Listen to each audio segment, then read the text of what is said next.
Forex reserve India के हो गए हैं, क्रॉस कर गए हैं $700 बिलियन। इंडिया ये माइलस्टोन अचीव करने के बाद अब दुनिया का 4th कंट्री बन गया है कि जिसके इतने फॉरेक्स रिजर्व्स हो चुके हैं। स्क्रीन पर एक खबर है कि इंडिया चांद पर चला गया और उसके 2 सेकंड के बाद खबर है कि कराची में किसी गटर का ढक्कन ना होने की वजह से बच्चा गिर गया, मर गया। आईएमएफ एक माशी दहशतगर्दी का इदारा है। अजीत कुमार डोवल है, टीटीपी है इकोनॉमिक्स का। उसका मकसद मुल्कों को ठीक करना नहीं होता, उसका मकसद होता है मुल्कों को माशी दहशतगर्दी के जरिए मुकम्मल तौर पर तबाह बर्बाद कर देना। आईएमएफ के पास जाना ही नहीं चाहिए था। पाकिस्तान के जो फॉरेन एक्सचेंज रिजर्व्स हैं वो अफगानिस्तान से भी नीचे चले गए। ये बीमार इदारे मिलकर 2.5 खरब रुपए का नुकसान पहुंचा रहे हैं। इतने पैसे तो शायद कभी ख्वाब में भी न देखे हों। मुस्तहक अवाम का खून निचोड़कर इदारों को सिराब किया जाता है, जिसका नाम बेल आउट पैकेज है। तो बहुत बात की बात है यार। तो मुझे ये बता दो कि तुम मिनरल वाटर का इंपोर्टेड ब्रांड क्यों पी रहे हो? क्यों पी रहे हो? क्यों पी रहे हो? आपकी वजह से। क्या? आपकी नाहली की वजह से, एफबीआर की नाहली की वजह से, उन महकमों की नाहली की वजह से जो स्मगलिंग को नहीं रोक पाए, जो दुकानों से इसको नहीं उठा सके, उन पे पर्चे नहीं कर सके, उनको चलान नहीं कर सके, गिरफ्तार नहीं कर सके। सर मेरा आपको दैट इज द पोजीशन। अल्लाह ना करे वो नौबत आए कि वापसी ही मुमकिन न रहे और हम तकरीबन वहां पहुंच गए हैं जहां ये रिवर्स हो नहीं सकता। ये पागलपन की आखिरी इंतहा है।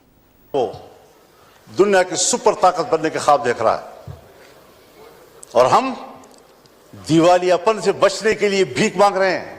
और पाकिस्तान का वजीर दिफा ये अगर कहेगा कि पाकिस्तान दिवालिया हो चुका, तो कौन यहां आएगा, कौन इन्वेस्ट करेगा? आप बिजली भी बंद कर दें, टेलीफोन भी बंद कर दें, सिम भी बंद कर दें, मोबाइल भी बंद कर दो, एयर ट्रैवल भी बंद कर दो, इन्होंने सीधा कर दो।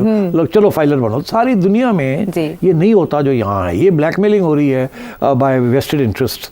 आइडियाज़ को छोड़ दें इस वक्त। यानी मेरी गुजारिश है ये अपनी सिविल हुकूमत से भी, ब्यूरोक्रेसी से भी और मिलिट्री सिविल मिलिट्री ब्यूरोक्रेसी से कि इस वक्त आइडियाज़ ना दें, इस वक्त करें।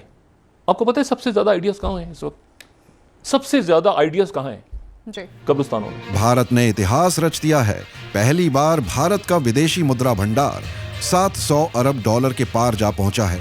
आरबीआई के डेटा के मुताबिक 27 सितंबर 2024 को खत्म हुए सप्ताह में $12.588 बिलियन के उछाल के साथ फॉरेन करेंसी रिजर्व $704.885 बिलियन के लेवल पर जा पहुंचा है। इसके पहले हफ्ते में ये $692.29 बिलियन रहा था। एफपीआई निवेश में भारी बढ़ोतरी के चलते foreign currency reserve all time high पर जा पहुंचा है। भारत के अलावा चीन, जापान और स्विट्जरलैंड के पास ही $700 बिलियन से ज्यादा फॉरेन करेंसी रिजर्व है। साल 2024 में आरबीआई के फॉरेन एक्सचेंज रिजर्व में $80 बिलियन से ज्यादा का इजाफा देखने को मिला है। सोने के दामों में जोरदार उछाल के बाद आरबीआई के गोल्ड रिजर्व के वैल्यूएशन में बढ़ोतरी आई है और ये $2.184 बिलियन बढ़कर $657.96 बिलियन के लेवल पर आ गया है। एसडीआर $308 मिलियन की बढ़ोतरी के साथ $18.54 बिलियन रहा है। ब्लूमबर्ग की रिपोर्ट के मुताबिक बैंक ऑफ अमेरिका ने कहा है कि मार्च 2026 तक भारत का विदेशी मुद्रा भंडार बढ़कर $746 अरब हो जाएगा, जिससे आरबीआई को रुपये में कमजोरी को थामने में मदद मिलेगी। रिपोर्ट के मुताबिक दूसरे इमर्जिंग मार्केट्स के मुकाबले भारत के पास पर्याप्त फॉरेन करेंसी का रिजर्व उपलब्ध है। विदेशी मुद्रा भंडार रखने के मामले में भारत दुनिया का चौथा सबसे बड़ा मुल्क है। चलिए दोस्तों, अब जानते हैं कि पाकिस्तानी मीडिया का इस बारे में क्या कहना है। बड़ी डेवलपमेंट है। इंडिया को एक और ऑनर हासिल हो गया, एक और एजाज मिल गया है भारत को, और वो ये एजाज है, ये ऑनर इंडिया ने अब अचीव कर लिया है एक और milestone. For the first time in history of Bharat ये माइलस्टोन अचीव किया है इंडियन गवर्नमेंट ने कि फॉरेक्स रिजर्व इंडिया के हो गए हैं, क्रॉस कर गए हैं $700 billion. This is big achievement and this is big jump जो इंडिया ने लगाई है। और इसके अंदर $12 बिलियन कुछ वीक्स के अंदर ज़्यादा हुए हैं। पहले तो आप ये बात समझ लें कि 1991 में, यानी आप समझ लें 90s के डेकेड में, इंडिया की वो हालत थी कि खाने को रोटी नहीं थी और पहनने को कपड़ा नहीं था और बेतहाशा गुर्बत थी, बहुत ज़्यादा पॉवर्टी थी।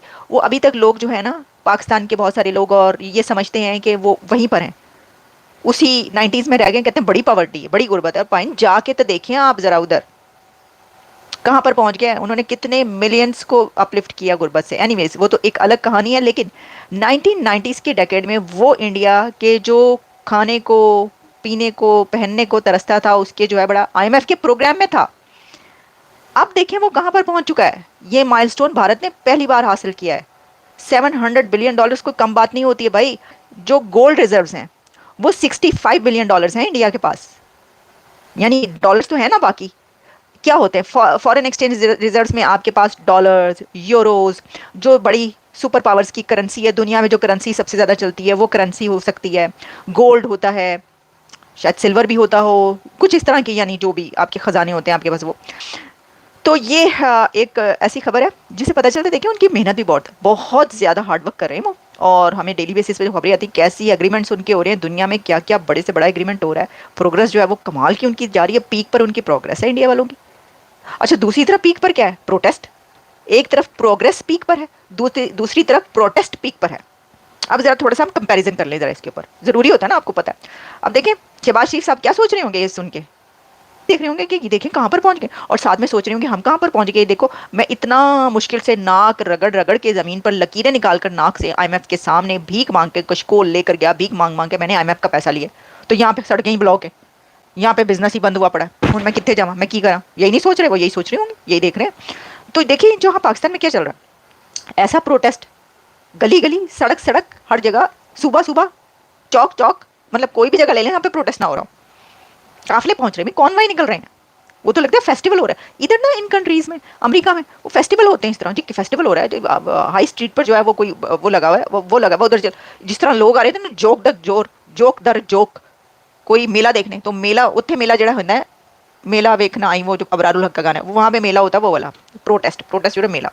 अब देखें जो मारा मारी और जो हो रहा है, मैं आपको बता रही हूँ ये हालात जो है ना ये रुकने के नहीं लग रहे। जो इस वक्त पाकिस्तान में सारा क्राइसिस, सारी प्रॉब्लम, सारा फसाद, जिसको मैं साफ कहूँगा जो इकोनॉमिक टेररिज्म पाकिस्तान के खिलाफ हो रहा है, जो माशी दहशतगर्दी हो रही है, वो वैसे ही है कि जैसे आप पाकिस्तान की सिक्योरिटी को अजीत कुमार डोवल या TTP के हवाले कर दें। पाकिस्तान की सारी इकोनॉमिक्स इस वक्त दो इदारे कंट्रोल कर रहे हैं, एक IMF, दूसरा वर्ल्ड इकोनॉमिक फोरम। आपने टेक्निकली पाकिस्तान के स्टेट बैंक को IMF का एक डिपार्टमेंट बना दिया, और वो IMF जिसको गोविंदा गोपीनाथ, क्या वो हिंदू औरत है, और बाकी सारे के सारे पीछे यहूदी और हिंदू जो बैठे हुए हैं IMF में, आपके ख्याल में वो इस इदारे को इस्तेमाल करके पाकिस्तान की माशी तरक्की करेंगे या पाकिस्तान को माशी दहशतगर्दी के जरिए तबाह और बर्बाद करेंगे? और फिर दूसरा, आपको स्टेट बैंक वापस लेना है, जो इमरान ने कवानीन बनाए थे उनको रिवर्स करें, स्टेट बैंक वापस रियासत पाकिस्तान के कंट्रोल में आना जरूरी है और लाजिम है।